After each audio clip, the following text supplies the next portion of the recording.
What's the good word, y'all? It's your boy DKB here. We're breaking into the New York Jets 2024 undrafted free agent class, and I have tight end Lincoln Sefcik out of South Alabama today, coming in at 6'3", 240 pounds. He was not always well built as he is, as somebody that could be a tight end that, for his size, can be used absolutely everywhere. It starts with his background. He was a multi-sport athlete, even a multi-position player, where he has a basketball, wrestling, track background, played safety, played tight end, played wide receiver in high school, but he's essentially completely raw and new to this position, and his backstory intrigued me quite a bit for why I can see a guy like Ron Middleton potentially being attracted to him and giving him a shot, because he quite literally has fought for every collegiate opportunity he's received, right? It wasn't necessarily the most recognized player coming out of the small town that he's from, and even when he got a challenge to get into college, he had to create a new opportunity just to get to South Alabama, where we would essentially know him from, where he did something interesting. A COVID year kind of wiped out some additional opportunities he would have had when he went to Northeast Oklahoma A&M, and he is what does he do? He created a what do you call it? He essentially threw himself his own combine, right? It got with the coach or two or something like that, created essentially his own combine events, completed them, sent the tape out to a bunch of schools, and teams got back to him really, really quick. When you imagine, you know, right after COVID started to kind of trickle down, but people didn't really know what was still going to occur. You've already lost a year or two due to COVID and, you know, schools shutting down the events, etc., etc., and they're thirsty for players. That's how he ultimately ends up landing at South Alabama. But I like everything that he can bring. He happened to mention this in the interview itself, and I think it does fit initially what you would probably expect looking at him.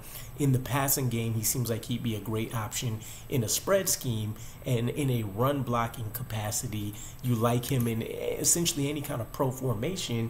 And I do think he has the ability to go out there and play in line. He can play unattached. He can play as your H-back, fullback, and then he has the previous history and the athleticism to be able to go out there and play as, you know, a split wide receiver for you. So there's a lot of things you can potentially unlock with him, but his story is essentially that he is completely raw to this position. I mean, for now, he's essentially only been playing it for, you know, less than 5 years for his entire I don't want to say professional life, but you know, athletic life, where he's playing the sport of football.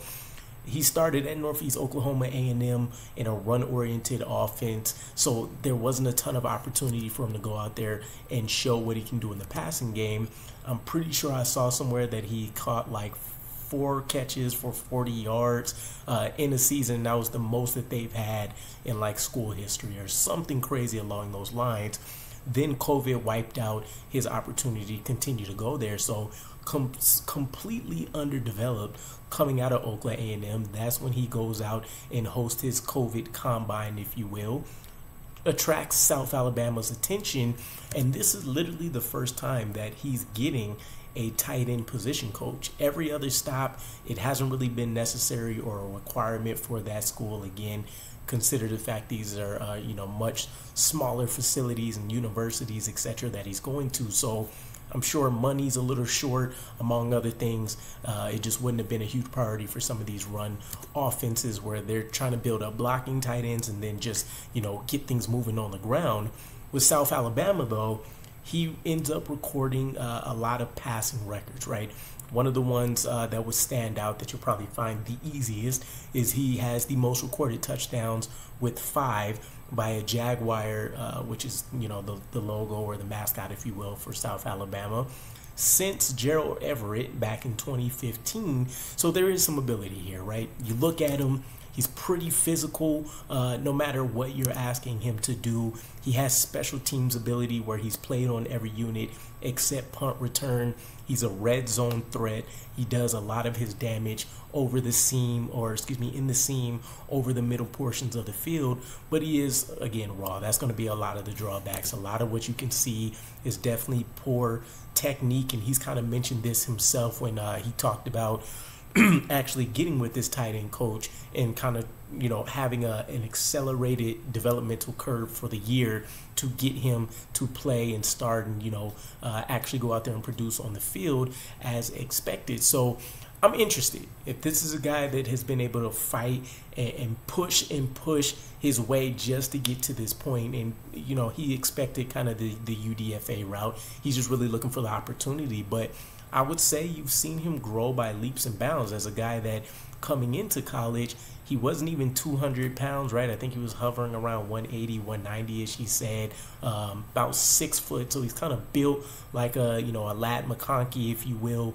coming into college. He's developed his body over the course of these years, essentially by himself, because keep in mind, he didn't really have a tight end coach until he got to South Alabama, and then he starts learning the finer points of what does it mean to be blocking when you're in line versus outline. What does it mean when you're coming out of the backfield as a fullback or an H-back? How do you need to go out there and utilize your footwork when you're in line or unattached or split as a wide receiver?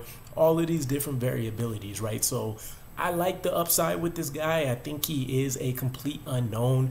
If I had to compare him to somebody, and this wouldn't even be a player at his position, but when we broke down Michigan's, what was the name? Gregor, the edge rusher. Anyways, what I'm trying to say is they were both fairly new to the position that they were in, but you kind of seen them have a lot of success for the level that they were at, what they were asked to do, and there's a lot more that you can tap into. Luckily, he doesn't really have a crazy injury history here. I seen something about a broken hand that I believe impacted him going into South Alabama, or it might have been coming out of Oklahoma A&M, but nonetheless, this is a guy where, you know, if you just place the vision on him, he's going to put the work in, right? Blue collar work ethic. I could see him, if you were to put him in a program like, let's say, Iowa, for example, or Penn State.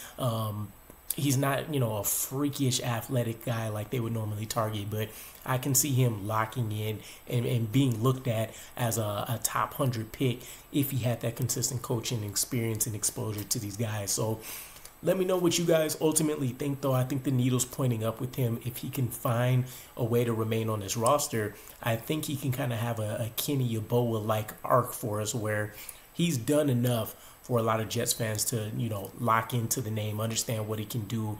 He'll probably have some of those standout performances, like, you know, the preseason Hail Mary for Kenny Yeboah, for example, but probably in game if he can ever get there. But I'm excited for him. Let me know what you guys think, though, and I'll catch you again. Peace.